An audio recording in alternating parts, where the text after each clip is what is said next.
Most scientists go through conventional training. They go through 20 years of school. Most scientists will never hear anything about psychic phenomena in their academic training, except maybe they'll hear about it and say, well, you can dismiss that because it's been proven to be all delusion and fraud. And that's all they know.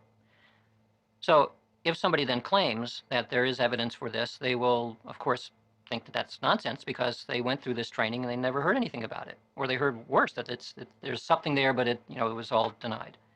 So this has led within an orthodox science, within mainstream science, to the notion that people who believe in psychic phenomena are stupid. And what they mean by that is that they are not trained in the principles of science to be able to understand why such phenomena can't be true. So I call this the stupidity hypothesis. It's a testable hypothesis because what it says is if you look at the number of years of education that somebody has, there should be a negative correlation with the degree of belief in psychic phenomena. The more educated you are, the less you would believe. And this is the assertion that many skeptics will say. In fact, the National Science Foundation says this, essentially. They bemoan the fact of science education being so poor in the United States, and this is why people believe in lots of nonsense. Well, some of that is true. People are not very well educated in science, but they include in the mix psychic phenomena as an example of one of the crazy things that people believe because they're stupid. If you look at the actual data, you look at the survey data, you partition it by the number of years of education versus belief in things like ESP. It is not a negative correlation. And in fact, it's a significant positive correlation. What does that mean? That means that the more educated you are, the more likely you are going to believe in psychic phenomena. So in other words, you can test the stupidity hypothesis and it fails. When you do the same sort of analysis and you do surveys for college professors, what percentage of college professors believe in things psychic? 60 to 70%. Well, they're not stupid. So the ignorance spin that is put on this is absolutely not true. So there needs to be other ways of understanding, well, then what are they believing in? Why do they believe in this stuff? Mainstream science says that it couldn't possibly exist, but it's based on a false premise that it couldn't exist. Why do they believe? Most people believe in something even when science says it can't be so because of their own experience, their personal experience. And so you can kind of make a guess that people who are not very well educated can be deluded into believing things, even though science says you shouldn't believe it, because they don't have the critical thinking apparatus in order to figure out what might be coincidence and what might be wishful thinking and so on. But that is not the case when you have highly sophisticated psychologists, for example, or other kinds of scientists who spend their lives critically thinking about things. If you start denying your own experience, that's like one step in the nut house. You can't deny your own experience. So scientists, like many people, will become schizophrenic. They have personal, private beliefs that are developed because of their experience, but they don't talk about it in public. Because in public, at least within the academic world, you're not supposed to talk about it. And this is one of the few areas in academia where this taboo is not only strong, but has persisted for at least a century, probably more than a century. I know many, many academic colleagues. These are distinguished people in their fields, in psychology, cognitive neuroscience, the basic neurosciences, physics, and so on, who privately are very, very interested in these phenomena, psi phenomena. Some of them are doing their own experiments. Some of them are getting successful results in their experiments. Well, why aren't we hearing about it? Because the culture in the academic world says you cannot talk about it. So we're living in the parable of the emperor's new clothes. It's something that everybody knows, but cannot speak about it. So just from a purely sociological point of view, this is so interesting. You have this completely schizophrenic split between experiences which happen repeatedly and have throughout time and to all kinds of people, including college professors, and then you have to officially deny it. So because I've noticed in the last decade or so that the number of academics that are interested in these topics but have been quiet is getting larger and larger. And I'm not exactly sure why. The times have changed. There's new openness to new ideas. Maybe because the idea of mind-body connections is no longer considered a lunatic fringe, but is mainstream, that people are more open to new ideas. So this is like a new ancient idea that now it's becoming not quite, you still can't quite be public about it, but the number of people has grown, so there's a restlessness which is occurring. And I'm the lightning rod for it. I get contacted by these people all the time and telling me their secret interest in it. And I say, well, did you know that so-and-so in the same department where you are is interested in this? And they say, really? I never knew. And then they start collaborating. And there's an invisible college that's beginning to evolve of its own accord. So I'm projecting that within 5 or 10 years, perhaps, that the invisible college will grow so large and the pressure will be so large that the taboo will be addressed. I mean, even at this point, the taboo is so strong, you're not even supposed to talk about the taboo. It's like a highly secret government project where the fact of the existence of the project is secret. Well, the taboo is secret. No one's supposed to talk about it. Once the taboo is addressed, that's the first stage in making it dissolve. And at that point, you will find an enormous amount of interest in studying these things within mainstream science. And I've known this has been the case for at least 20 years. 20 years ago, I would give a talk to a group of technical people and scientists. And being out of that culture, at the very beginning, I'll say something like, you know, they're all expectantly waiting to hear what I'm going to talk about. And I'll say, I know what you're thinking. And of course, they all laugh. And what you're thinking is, why am I talking to a scientific and technical audience about something which you only know from the entertainment world? Psychic phenomena, after all. And the reason I'm talking to you about it is because when you look around, you'll find that it's standing room only. And this is among scientists and technical people in a technical environment. Well, why is it standing room only? Because everybody's interested in it. Most people in a positive direction, some in a negative, but they're still interested. What other area of science do we know where there's enormous amount of interest and nobody doing anything about it?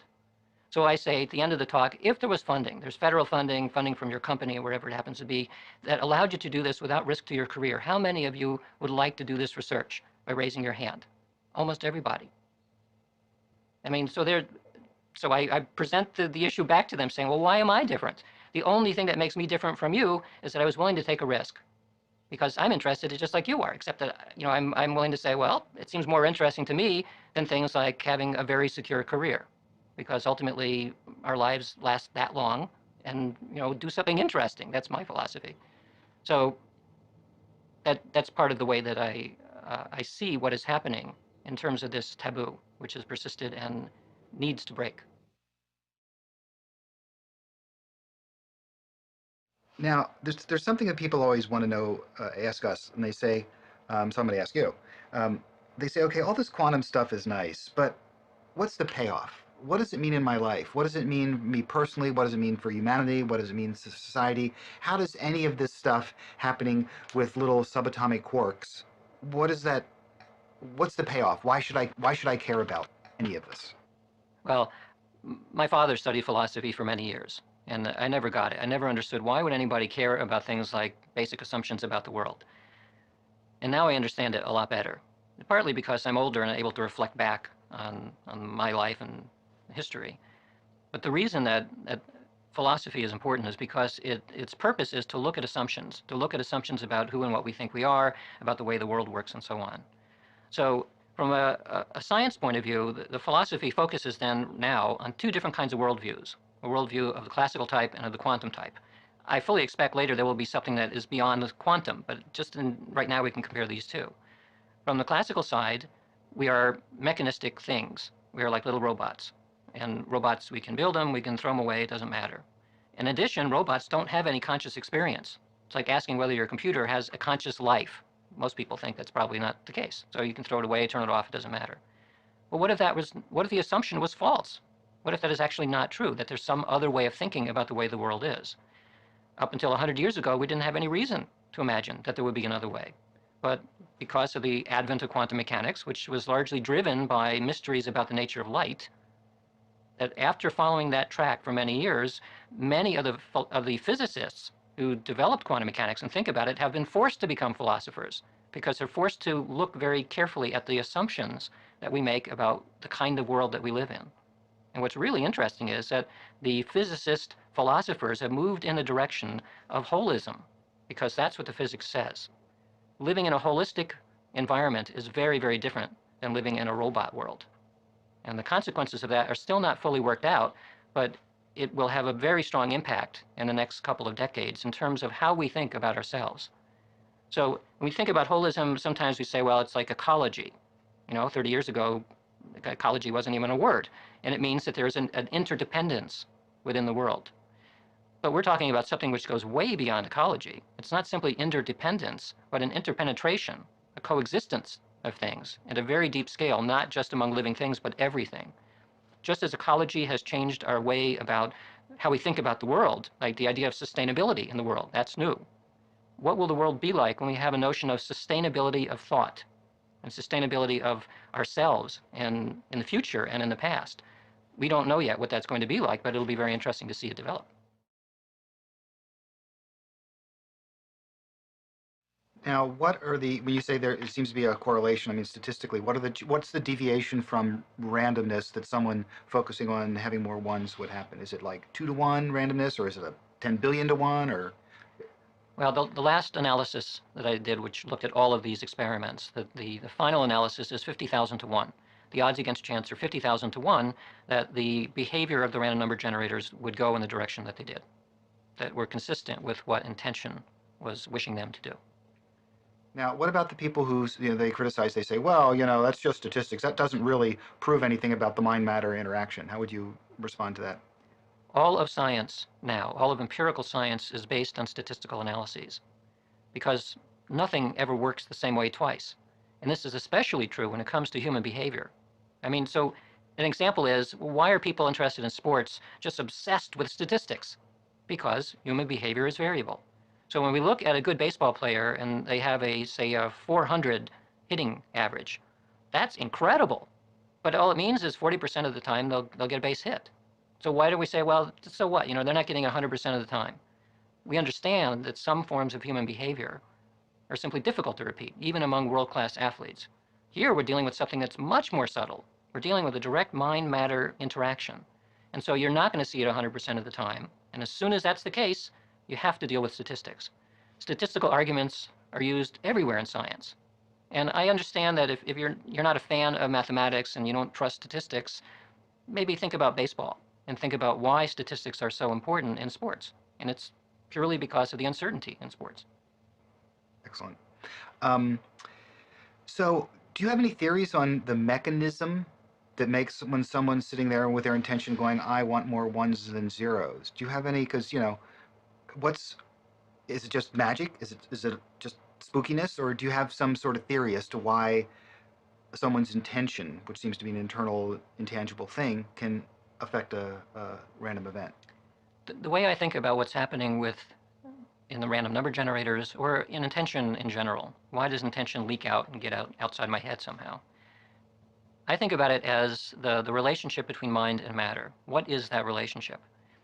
Well, one way of thinking of it is we take a ribbon, and on the outside of the ribbon we write the word mind, and the inside of the ribbon we write the word matter. So they're tightly correlated. And in fact, we know that. If you look at an EEG or you look at a functional MRI picture of the brain, what's going on inside the head is tightly coupled to what our subjective experience is like. So it's like this ribbon. If you shake the ribbon, the mind and matter will kind of shake together. So they're related in some strong way.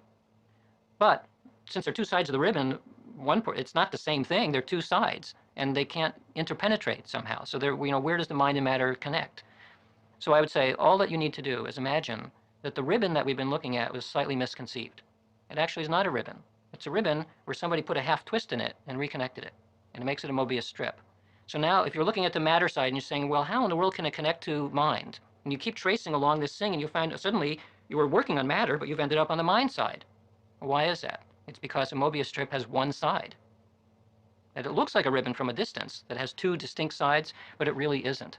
It's the same thing. And it looks different depending on your perspective.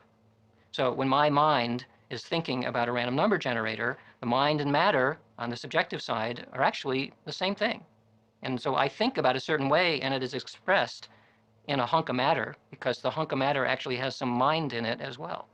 But we don't see that. We see our own mind very clearly because of our perspective on it. We don't see that there's any mind stuff in a random number generator, but it's there. So, how a realization that there's that it's a Mobius strip. What what impact do you think that has on people, cities, countries, nations, planets? Is there some sort of scaling factor on that whole thing?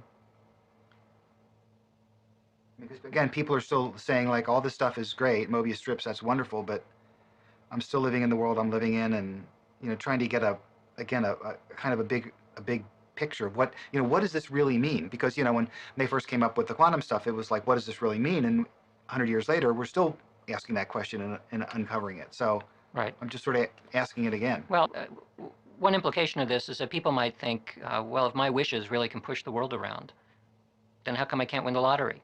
How come my wishes don't stop war? How come all kinds of things don't occur? And part of the answer is that each individual is a really small drop in the ocean. And so while our intentions do go out, and we see in the laboratory, we see these things in the laboratory because we're working typically with an individual and one device. And we by design, exclude the rest of the world as much as we can, although you can't really do that. That's the design of the experiment. But when you're dealing with the universe at large, and my intention does go out, it ripples out and affects the entire universe, most of the universe doesn't care. It doesn't want to respond. It's off doing its own thing. So from a perspective of thinking about everything as having some form of intentional goal, some kind of wish, whether it's an electron or human or anything, it has some kind of a push out into the world. It's all happening at once. It's all mixing together. And you need to have an enormously strong push in order for that ripple to be felt by anything, unless you happen to be predisposed towards it. So for example, in a case of somebody, of an individual or in a random number generator, I specifically focus them on that device. And I look at the device at very specific times, and I know what I'm looking for. And we see these small effects. They're there, but they're small. You can say then, well, what would happen if we had 1 billion people all doing the same task, with all focusing in on something, a random number generator or person or anything? Would you get a larger effect? And the answer is probably, but the form of intention would have to be extremely coherent in order for it to have an impact. And the reason is that you imagine that intention is a wave-like structure. If you have more than one of those waves, then the two waves can interfere. They can destroy themselves if they happen to interfere in the wrong way.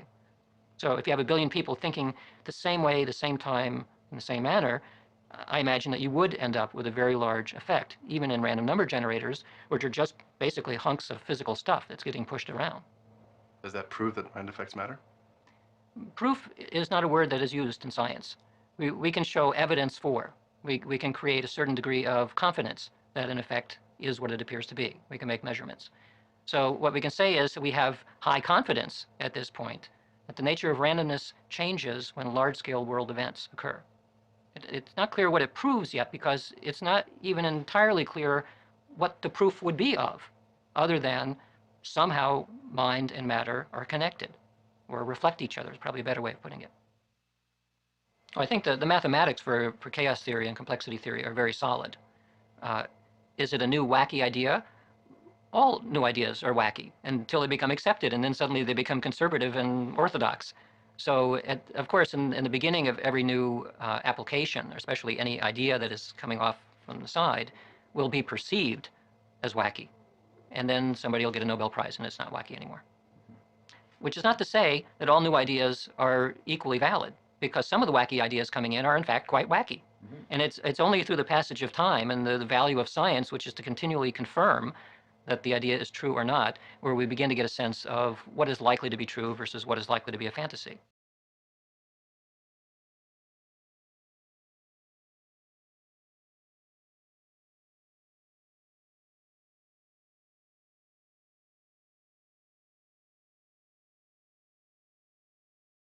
First off, could you describe yourself to our unseen film audience?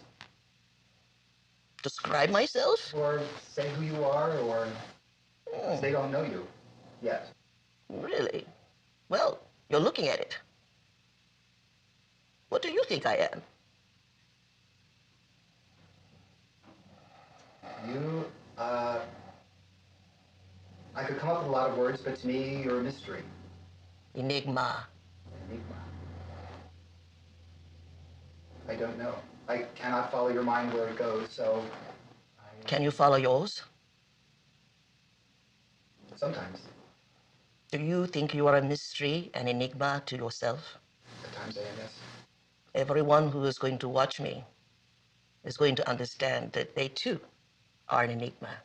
So how should we all answer such a profound, enigmatic question?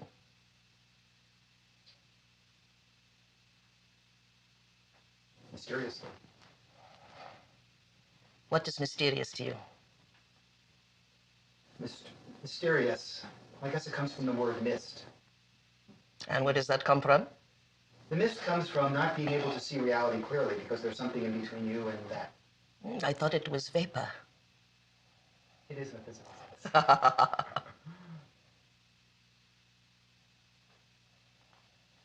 What is it that you're not looking at? There is no mist here. I'm not looking at the spirit, the essence. Have you ever seen your own? No. Do you know anyone that has ever seen their own? I think you have. Yes, but I'm in a better viewing area. And how do we get to that better viewing area? First, to find what the word spirit means.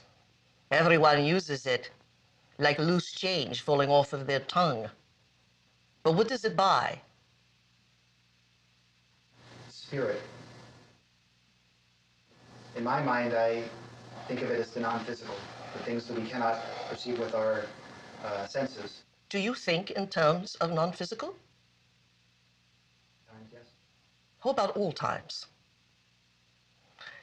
If I were to remove you out of your body, but you didn't know it, and you continued to think as the entity you are, would anyone be able to see you other than me?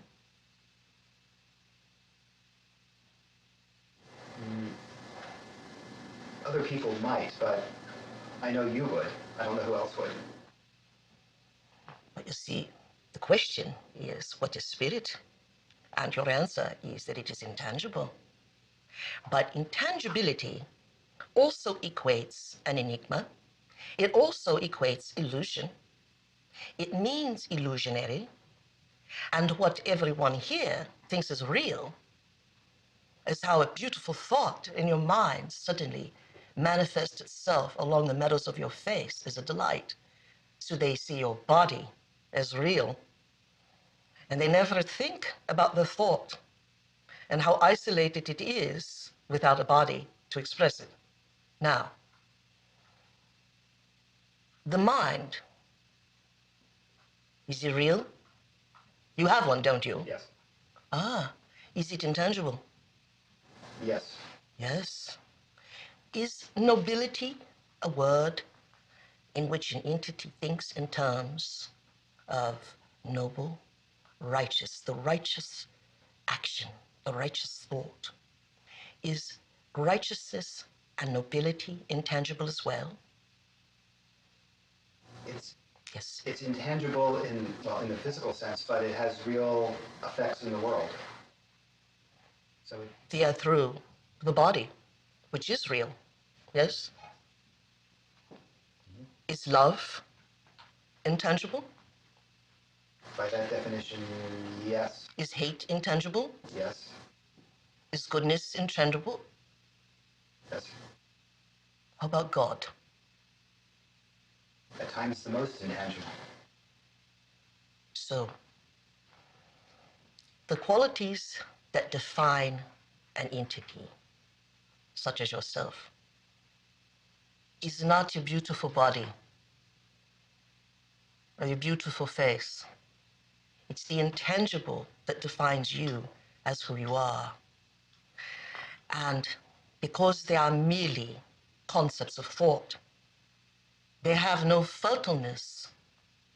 We cannot see them, as it were, unless we enact them through a modus operandi that we call our human body. But if we took all of you and all of those thoughts that are intangible away from the reality of your body, would we still have you? No. Beautiful. Now, if that is so, and we have reasoned it here, if that is so,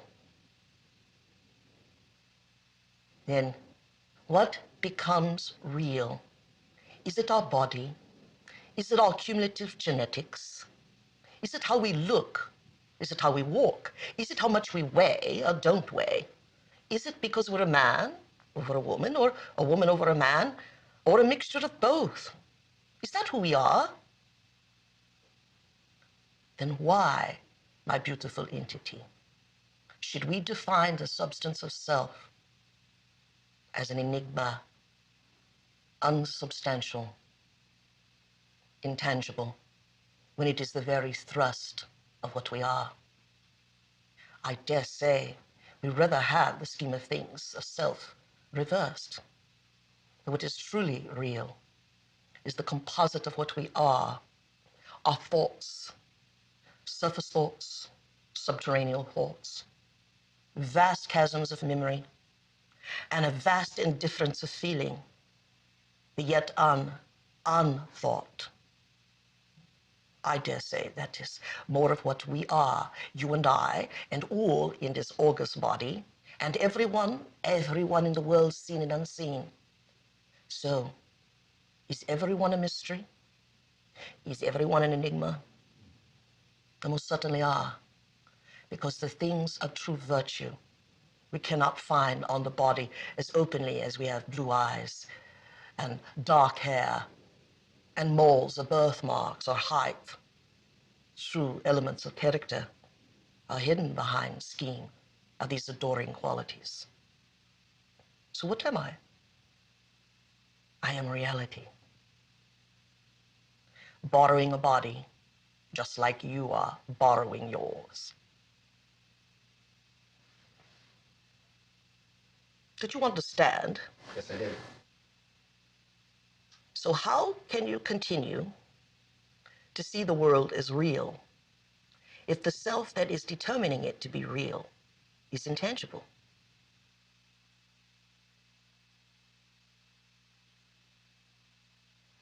So do people who live by their emotions ever really think, or are they simply reactive creators? Most of the time, reactive creators. That's absolutely right. Now, what is illogical about that? And what is superstitious about that? Well, that's just pure reason now, ain't it? Well, then what is so beautiful is no one ever taught people this. And they never taught them that in understanding that intangible as creating reality. And the only reality they know is how they feel. So how can anyone really say they're in love with a specific person, for example? They're only in love with the anticipation of the emotions they're addicted to. Because the same person could fall out of favor the next week by not complying. My goodness, doesn't that change the landscape of our emotional outlook on personal needs and identities? How so? Well, then the rest, everything out there is just to basically arrange to give you your rush, your hit, your emotional. Would you want to be in love with someone, my beloved entity, that only saw you as a means to an end? No. Would you want to tell somebody you love them when in reality all they are is a means to an end? So how can we ever say that how we feel determines the gravity of our commitment in terms of that genuine noble character? Maybe the gravity of the commitment is based upon the constitution of sharing those same feelings. And maybe that's where it ends. Right? Right. So what does the Christian Bible tell you about this? The Christian Bible has a list of shoulds and shouldn'ts. That we're all broken by Jehovah and Abraham. But go ahead. And they give you your list of shoulds and shouldn'ts, and that's the good book. That's the law. So what are they talking about? Are they talking about emotions? That's exactly what they're all talking about, aren't they? Do you know the Ten Commandments? I know most of them. Thou shalt not kill. Thou shalt not. Who's thou? Thou. Well, that was the way they wrote it in the good book. Well, which good book? The Old Testament. Really? I thought the Old Testament was a configuration of King James. Continue with your With my 10? your five 5 commandments. commandments. Thou shalt not steal. Thou shalt not covet thy neighbor's wife, or have adultery with the neighbor's wife. Thou shalt not covet thy neighbor's property. Thou shalt not bear false witness against thy neighbor. Thou shalt love thy God with all thy heart, with all thy mind, with all thy spirit. Now, which of these are emotional and which are not? Well, they're all pretty much designed to keep the emotions in check, Brilliant. keep a lid on the furnace, as it were. Think it ever worked? Thank God we have reincarnation to back us up. Think it ever worked? You think it works today? Makes people miserable. And you know why? The reason that today is such a beautiful day and you're epic is everyone's breaking all those laws. You know why they are? Because they had to experience all of them in order to be wise about any of them. You can't cure an addict until you give an addict everything they want and then they ask for no more. That is when we have owned an experience, and that is when we are wise. Couple that with indeed new revenues to the mind, and revenues to the mind is knowledge. And from knowledge, it's like building blocks. We build new holograms and we create a new storm. And in that new storm, we create realities in which unknown feelings, indeed unknown emotions shall exist. How in the Ten Commandments could we have possibly created a mind that could transcend space and time? No, we're too busy keeping our emotions in check to ever dream of infinite possibilities. And maybe that is the ultimate conspiracy.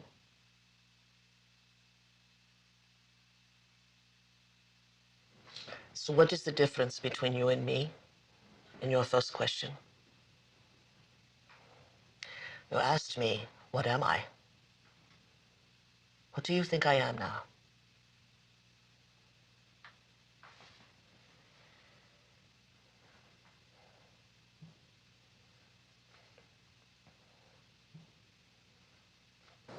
Unlimited. Did I have any judgment on any one thing that we discussed? Do you think that I have any one judgment on anyone who has so gathered here? To know their life. Now, what is the difference between you and I? I have judgments on everyone and everything. Yes, that's true. So does everyone else. Now, the great question is, why do you judge anyone?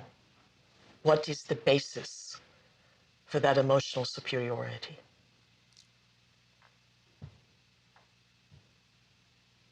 Desire to feel superior.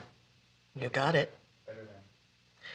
The only way mediocrity can feel close to originality is to suppress other mediocrity. It's never a climb out of mediocrity. It's simply a con game of abuse.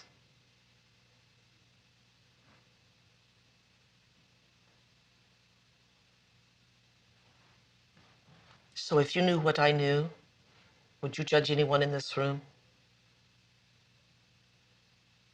Are you sure? You know why you wouldn't? Because you would know what they are yet to know. You would already be at a place that in superficiality, that you judge people so as to feel superior. You would already be superior. And being superior has no definition of human terms.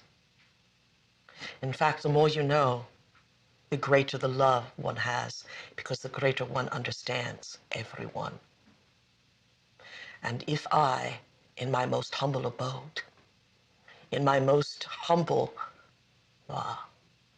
bleached blonde from Tacoma, Washington, broad, can know this about people, then why would you ever judge my appearance versus my great mind? For in my great mind, I love everyone. And think all people, you may be the head of this film, but all these people working for you are just as divine as you are in my mind. And because of that rank and file now having equality, they are now divine in my mind. And that's because I know things you do not know. Those things I know, pure reason, pure observation, and a desire to know greater than my ignorant addictions of predictability. The only way that I will ever be great to myself is not what I do to my body, but what I do to my mind. We should love science. It's closer to the true meaning of God than any religion it ever was.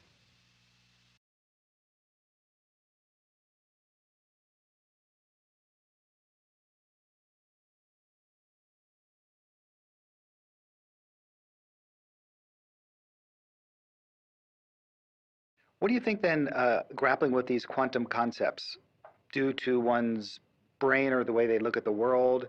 I mean, we're not saying now that quantum is necessarily, the proving QED to spirituality, but just sort of in a practical sense, by taking these ideas on and examining them and holding them and figuring them out or whatever, what do you think that does to the brain and the person's outlook or their psychology or something? Well, what I do think is that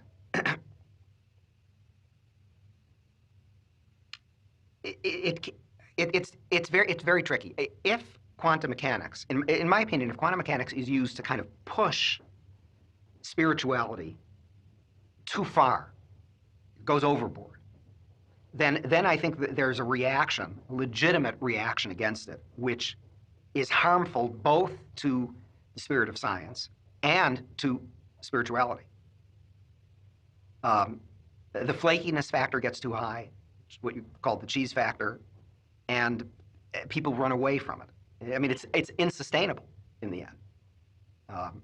The proof just won't be there.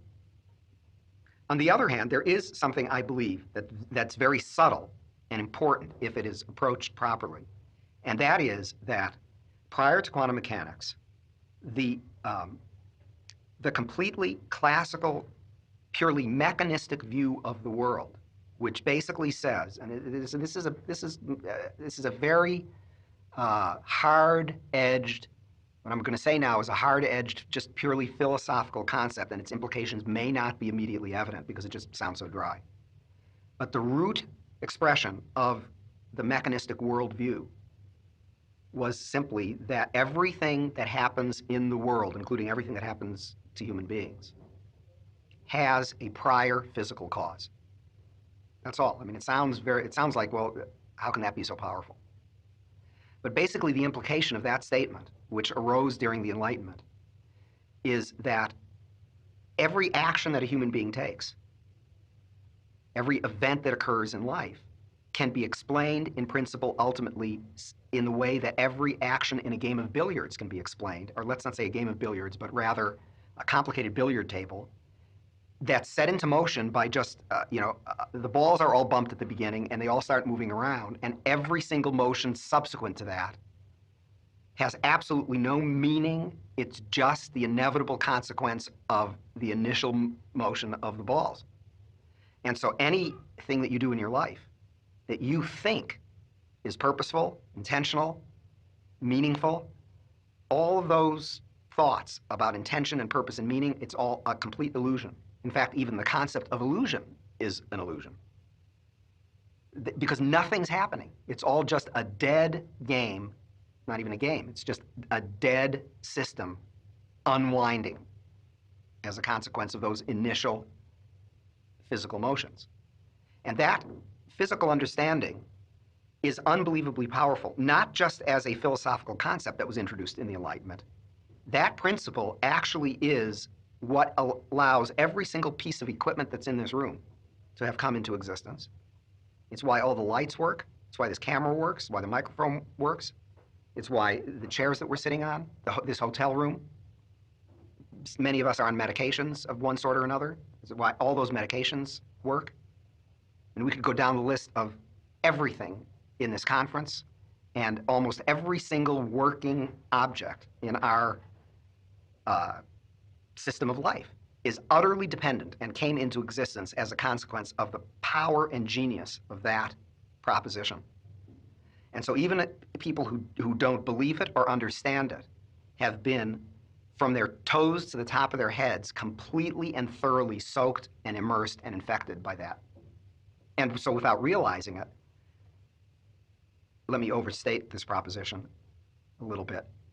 Even people who absolutely insist that they don't believe it are utter believers in the mechanistic view of life.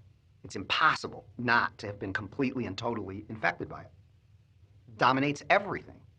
And it has stripped us of almost any vivid sense that the world and the universe is actually alive. It's like a poison that has just seeped into everything. Even people who insist they don't believe it are affected by it. So is quantum the antidote? Maybe it is. It's the one, in my opinion, it is the one scientific discovery ever.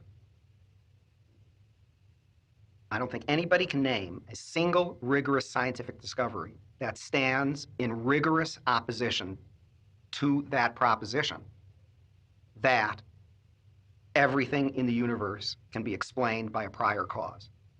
That's why Einstein hated quantum mechanics. I mean, he said exactly that. If quantum mechanics is true, then there is no more science. I mean, Einstein is quoted on the What the Bleep website as kind of in a supportive way, as though he would be a supporter of What the Bleep. He wouldn't be, and he hated quantum mechanics because he thought quantum mechanics had a profound religious implication, not in a specific way, but just that there was something anti-science about quantum mechanics. And he spent basically, he wasted the majority of his scientific life trying to prove that quantum mechanics was wrong. I mean, solid quantum mechanics. He wasted the rest of his life trying to prove that the quantum mechanics that Professor Albert was explaining, the most hard-nosed, dry quantum mechanics he hated. He was trying to prove that that quantum mechanics was wrong because he found it so offensive. And that's the kind of quantum mechanics that I do, and I agree with Einstein that there is contained, even in that kind of rigorous quantum mechanics, the first glimmer of hope that the universe is in fact, that there's something outside the universe that's not just a mechanical system. So from that perspective, it doesn't require building a gigantic, overreaching system of spirituality on quantum mechanics. One can stick with it as it is and build very cautiously and slowly.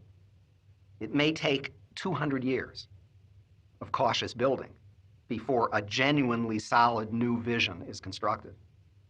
But it will be something really solid.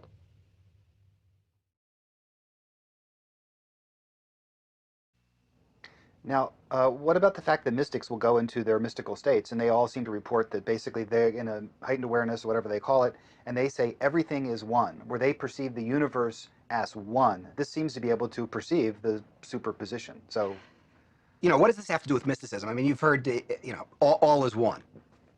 A mystic will go into a meditative state and emerge from it with the impression that all is one.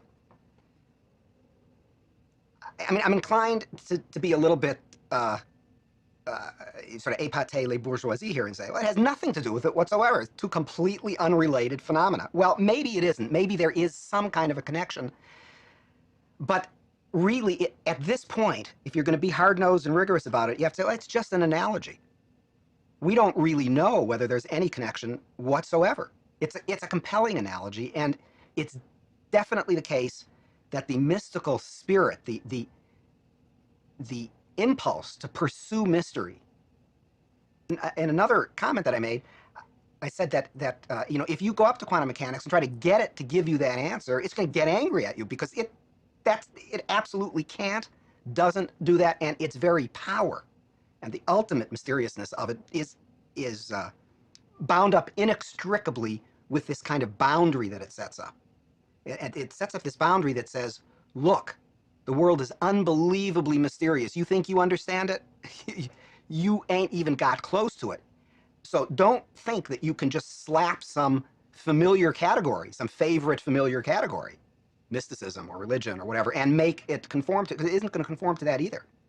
It's going to be just as upsetting to the mystic as to the materialist. People are very comfortable with it. You say, oh, quantum mechanics violates materialism, it violates determinism, and it does, but it doesn't give a heck of a lot of solace to mystics either. It shouldn't. It shouldn't give solace to anybody unless you're the kind of person who absolutely loves genuine mystery.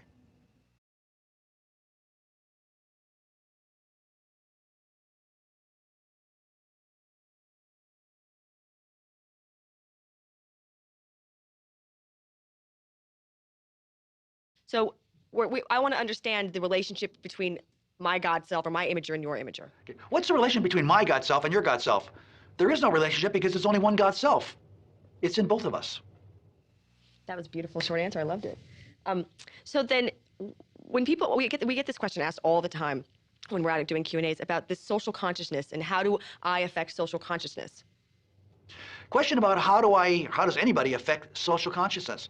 By touching and getting in touch with the God self, because that is social consciousness. It's in every one of us. So when you talk about quantum entanglement, there's the cool quantum physics terms, but then in reality, what you're saying is that there's one God self and it's in all of us, and that's how we're connected?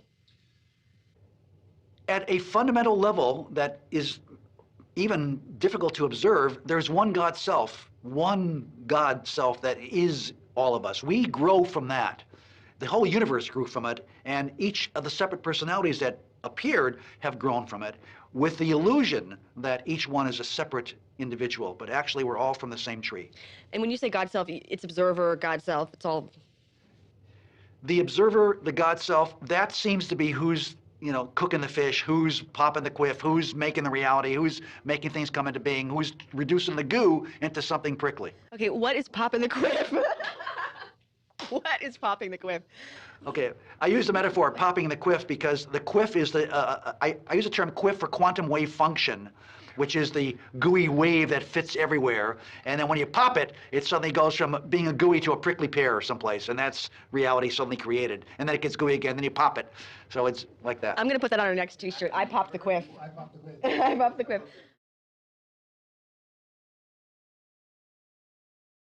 So, why is this crazy film so popular?